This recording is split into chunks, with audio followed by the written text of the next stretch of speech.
আজকে 15 দিন ধরে এখানে আছি। আমরা আন্দোলন চালিয়ে যাচ্ছি। বাসন ত্যাগ, বস্তি পুনর্বাসন এবং কর্মীলতা বাজারের ক্ষতিপূরণের দাবি নিয়ে এখানে দাঁড়িয়েছে। দুটো দাবি নিয়ে দাঁড়াচ্ছি। যে পর্যন্ত না মানবে এ পর্যন্ত এখান থেকে আমরা সরবো না।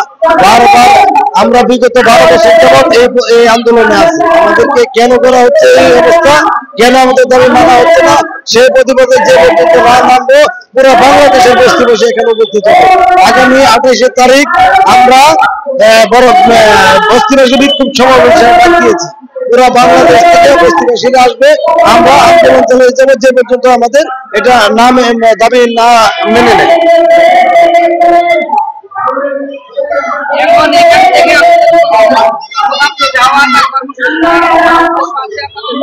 হ্যাঁ, আজকে আমাদের যে বাজার নিয়ে সমস্যা, আমাদের এই দাবি মানতেছে না। কর্মীলতা বাজার, বিজয় সরণি কর্মীলতা বাজারে আমরা এখান থেকে মিছিল নিয়ে যাব।